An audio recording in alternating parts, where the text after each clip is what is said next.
میں کو تعلق نہیں پیمانے سے. اور ڈاکٹر اقبال نے کہا تھا کہ صفحے دہر سے باطل کو مٹایا کس نے, نوع انسان کو جبینوں سے بسایا کس نے, تھے تو آبا وہ تمہارے ہی مگر تم کیا ہو, ہاتھ پر ہاتھ دھرے منتظر فردا ہو. تم میں حوروں کا کوئی چاہنے والا ہی نہیں, جلوہ طور تو موجود ہے موسیٰ ہی نہیں. تم میں حوروں کا کوئی چاہنے والا ہی نہیں, جلوہ طور تو موجود ہے موسیٰ ہی نہیں. اور ڈاکٹر اقبال نے کہا تھا کی محمد سے وفا تو نے تو ہم تیرے ہے, کی محمد سے وفا تو نے تو ہم تیرے ہے, یہ جہاں چیز ہے کیا لوح و قلم تیرے ہے, یہ جہاں چیز ہے کیا لوح و قلم تیرے ہے. آئیے اپنی گفتگو کے آغاز سے قبل ایک مرتبہ پھر ہم سب مل کر نبی اور آل نبی پر بلند آواز کے ساتھ درود پاک کا نذران عقیدت پیش کرے. پڑھی اللہم صلی علی سیدنا,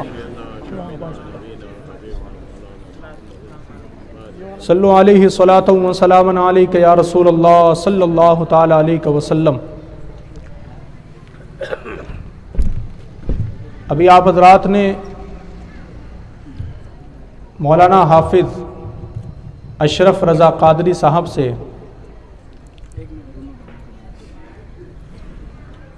سنا وہ شعر جسے وہ پڑھ رہے تھے کہ کوئی گل باقی رہے گا نہ چمن رہ جائے گا, کوئی گل باقی رہے گا نہ چمن رہ جائے گا, بس رسول اللہ کا دین حسن رہ جائے گا. آپ جانتے ہو یہ کس نے لکھا؟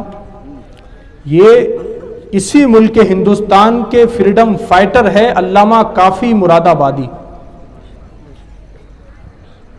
اور جب آپ کو کالے پانی کی سزا سنائی گئی تو آپ نے اس سزا کے دوران جیل میں بیٹھ کر کے یہ کلام لکھا, اور کیا ہی خوبصورت لکھا. دنیا والوں کو کہا کہ لوگوں تم سمجھتے ہو کہ اسلام مٹ جائے گا, اسلام نہیں مٹنے والا, بلکہ کہا کوئی گل باقی رہے گا نہ چمن رہ جائے گا, بس رسول اللہ کا دین حسن رہ جائے گا, بس رسول اللہ کا دین حسن رہ جائے گا. اور نام شاہان جہاں مٹ جائیں گے لیکن یہاں, نام شاہان جہاں مٹ جائیں گے لیکن یہاں, حشر تک نام و نشان پنجتن رہ جائے گا. نام شاہان جہاں مٹ جائیں گے لیکن یہاں, حشر تک نام و نشان پنجتن رہ جائے گا. اور علامہ کافی مراد آبادی نے کہا جو پڑھے گا صاحب لولاک پر ہر دم درود, جو پڑھے گا صاحب لولاک پر ہر دم درود, آگ سے محفوظ اس کا تن بدن رہ جائے گا. آپ حضرات اتنی بیداری کے ساتھ جواب نہیں دے رہے, ماشاءاللہ اسٹیج پر بیٹھے ہوئے داد دے رہے, لیکن آپ خاموش ہیں. آپ سبھی کا جزاک اللہ. آپ بھی اپنی بیداری اور موجودگی ثابت کریں. جو پڑھے گا صاحب لولاک پر ہر دم درود, آگ سے محفوظ اس کا تن بدن رہ جائے گا, آگ سے محفوظ اس کا تن بدن رہ جائے گا. اللہ رب العزت نے مسلمانوں کو قرآن مقدس میں پیغام دیا وَأَنْتُمُ الْأَعْلَوْنَ إِن كُنْتُم مُؤْمِنِينَ, تم ہی کامیاب رہو گے اگر تم مومن ہو. اب آپ دیکھیے خدا کا فرمان ہے, کسی اور کا فرمان نہیں. خدا کا حکم ہے, کسی اور کا حکم نہیں. ہم کسی کی بات میں شک کر سکتے ہیں, خدا کی بات میں کوئی شک نہیں کر سکتا. خدا کی بات میں کوئی ڈاؤٹ نہیں ہے. خدا نے جو فرما دیا وہ ہو کر کے رہے گا. تو خدا نے کیا فرمایا؟ خدا فرما رہا ہے وَأَنْتُمُ الْأَعْلَوْنَ, تم ہی کامیاب رہو گے, ان کنتم مومنین,